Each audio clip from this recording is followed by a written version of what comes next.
This video is sponsored by Ram Ram Group of Companies. तारीख 15 फरवरी साल 2015, जगह सहारनपुर उत्तर प्रदेश। शहर के बीचों बीच बने तनिष्क ज्वेलरी शोरूम में पुलिस की वर्दी पहने कई लोग दंदनाते घुसते हैं। उस शोरूम में मौजूद लोग सहम जाते हैं। पहले उनको लगता है कि शायद जांच एजेंसी या फिर इनकम टैक्स की रेड है, जिनके साथ ये पुलिस वाले आए हैं। पुलिस की भारी भरकम मौजूदगी ग्राहकों को परेशानी में डाल देती है, लेकिन कोई कुछ समझ पाता उससे पहले ही शोरूम में घुसे वो पुलिस वाले अपने काम में लग जाते हैं। एक नहीं, दो नहीं, पूरे 10 करोड़ रुपए लूट लिए जाते हैं। जैसी ये खबर पुलिस को मिलती है, उनके हाथ पांव फूल जाते हैं। फौरन ही डकैती की वारदात को अंजाम देने वाले गुर्गों की घेराबंदी शुरू होती है। इस बार पुलिस बिल्कुल सही समय पर पहुंची थी।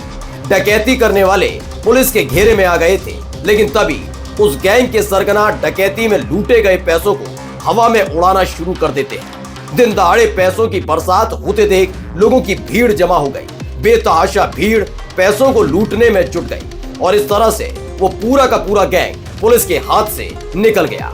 ये कोई फिल्मी कहानी नहीं है, बल्कि असलियत है। और जिस गैंग ने इस वारदात को अंजाम दिया था, वो गैंग था गैंग्स ऑफ कैराना, जिसका मुखिया था मुकीम काला।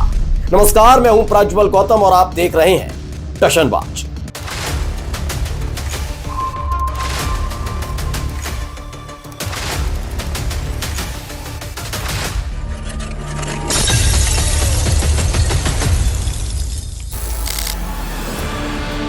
साल 2008 में 16 साल का एक लड़का, लेकिन संगत ऐसी कि अपराध की दुनिया में उसके कदम बढ़ते गए और एक दिन वो ऐसे मुकाम पर पहुंच गया कि पश्चिमी यूपी से लेकर कई राज्यों में उसके नाम की तूती बोलने लगी। टशन इतना कि अपना नाम मुकीम काला बताता था। 16 साल में एक छोटे मोटे अपराध की वजह से जेल गया तो मानो बस जेल से बाहर आकर डॉन बनने का ख्वाब देखने लगा। उम्र कच्ची थी और अपराध भी छोटा, तो कानून के हिसाब से उसे ज्यादा दिन जेल में नहीं रखा जा सका। और फिर जेल से बाहर आने के बाद उसने कई वारदातों को अंजाम देना शुरू कर दिया। साल 2010 मुकीम काला के पहले अपराध को लोगों ने हल्के में लिया था। ऐसा लगा था छोटी उम्र में शायद बह गया हो, लेकिन उसके अंदर कोई झांक कर देख नहीं पाया कि वो उत्तर प्रदेश में कितना बड़ा खौफ का पर्याय बनने जा रहा है। दरअसल 19 साल की उम्र में वो पानीपत चला गया, जहां मजदूरी करने लगा। एक ठेकेदार को उस पर दया आ गई। फिर क्या, मुकीम काला को अपने यहाँ मजदूरी का काम दे दिया। लेकिन दिन रात मुकीम काला अपने ही मालिक को लूटने का प्लान बनाता रहा। वो इतना तो समझ गया था कि किसी भी अपराध को अकेले अंजाम देना इतना आसान नहीं है, तो उसने वहीं अपना एक दोस्त बनाया और उसका साथ लेकर अपने ही मालिक के 19 लाख रुपए लूट लिए और फायरिंग करके भाग गया। लेकिन ये फरारी ज्यादा दिन तक चल नहीं पाई और पुलिस ने उसे गिरफ्तार कर करनाल जेल में बंद कर दिया। ये जेल मुकीम काला के लिए अपराध की दुनिया में मजबूत कदम रखने की नींव साबित हुई।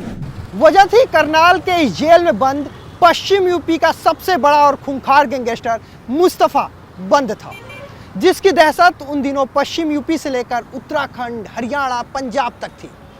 मुकीम काला ने मुस्तफा से अपनी दोस्ती बढ़ाई और देखते ही देखते मुस्तफा इतने करीब आ गया कि कग्गा गैंग का सबसे मजबूत शूटर बन गया। इसी बीच जेल से बाहर आया तो सहारनपुर और पानीपत में मुकीम काला का दखल बढ़ता चला गया। एक के बाद एक लूट की वारदात और डकैती की घटनाओं में मुकीम काला का नाम आता रहा और इस तरह मुकीम काला पानीपत का मोस्ट वांटेड बन गया। साल 2011 ये वो बरस था जब मुकीम काला का गुरु यानी कि मुस्तफा कग्गा भी जेल से बाहर आ गया था। अब एक मिलकर 2 नहीं बल्कि 11 बन चुके थे। तो कग्गा और मुकीम काला ने मिलकर पश्चिमी यूपी, हरियाणा, एनसीआर और उत्तराखंड में एक के बाद एक वारदातों को अंजाम दिया। इसी बीच एक खबर आई। इस गैंग के कानों तक ये खबर पहुंची कि खनन की करोड़ों रुपए की रॉयल्टी बैंक में जमा होती है। फिर क्या, रॉयल्टी कैश लूटने का प्लान बना डाला। अक्टूबर 2011 में मुस्तफा कग्गा और मुकीम काला ने मिलकर सहारनपुर में बेहट में रॉयल्टी कैश लूटने की कोशिश की। कैश की सुरक्षा में तैनात पुलिस वालों से सामना हुआ तो मुकीम काला ने खाकी वालों पर गोली चलाने में भी कोई गुरेज नहीं किया। इस वारदात में सिपाही बलबीर सिंह और एक होमगार्ड को गोली मार दी, जिसमें सिपाही बलबीर सिंह की मौत हो गई। New Public Inter College, Lucknow. Admission open. For more information, call 0522 282232 or 7755 089585.